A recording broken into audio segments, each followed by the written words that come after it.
Julie Iles is the County Councillor responsible for most of Surrey schools and joins us now. Very good morning to you again, Julie. Nice to talk to you. So how are you working with schools then when you get that phone call to say, yes, we've got a positive COVID case? Well, we've been working with schools before we get to that point, Leslie. So I do just want to take a minute to say a big thank you again to all of the head teachers and the teachers across Surrey, because as I say every time I come on, they've worked incredibly hard, not just in recent weeks, but to keep schools open throughout. So, you know, for the children of key workers and so on. So I think everybody is very pleased to see children back in schools and learning again.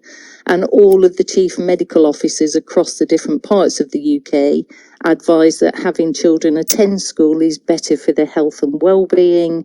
So the teachers have done a magnificent job in preventing the spread of the virus and working with us with our risk assessments around their own arrangements for social distancing, for additional hand cleansing, wearing a face mask where it's necessary, and obviously our public health colleagues in following all of the guidance that the government have provided. Do we know why Surrey has been more impacted by this? Well, the likelihood is that the more cases you have in an area, obviously the more likely it is that you'll see those cases in the schools as well. Had reports and just want to take a minute to reiterate some of the information for staying safe outside school as well. The parents, when they get together at the school gates, still need to be aware of the transmission of the disease. It's important that they remember that social distancing, keeping 2 meters apart on the pickup, using additional areas for the pickup. We've advised that children try to make their own way to school, which is healthy anyway if you're walking or cycling or using a scooter. So it's outside school as well as inside school that people need to be aware of keeping this thing contained. And in terms of how each school is dealing with it seems to be different per school as to whether it's the bubble that closes down, the year group that closes down, or perhaps the whole school. Who makes that decision as to what the procedure is? That's in conjunction with our public health colleagues and our school's education cell. So when there are suspected cases or if there's been testing to confirm cases, that's where the national guidance switches in, and we ensure that anyone with symptoms self-isolates for at least 10 days and their household members for 14 days to see if there's any signs of the virus.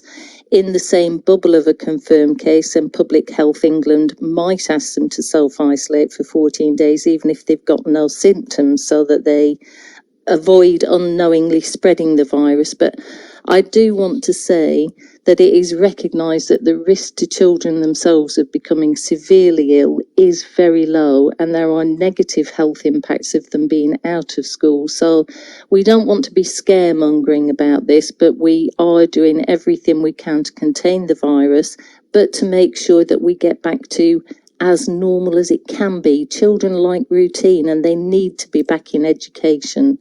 Well, we've heard about problems with testing for COVID. We were talking about that on the programme yesterday. It's caused problems for people in Surrey being told their nearest test centres in Cardiff and what have you. Has that caused a problem for Surrey, do you think, particularly in relation to schools? I don't think particularly in relation to school. There have been a small number of testing kits made available to schools so that they can test and isolate as soon as possible.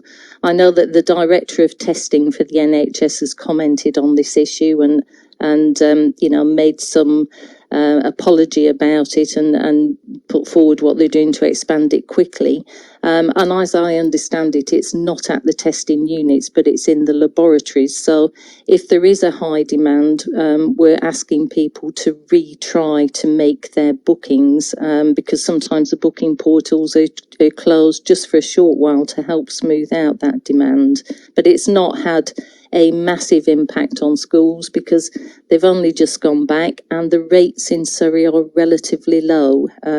We're publishing those on the website on a weekly basis for anyone who's interested, but at the minute it's about 13.5 per 100,000 people. So some areas have had more. Should children be having birthday parties with their classmates? Well, I think that's changed now with the new guidance that you've just run through, where social gatherings of more than six are no longer allowed.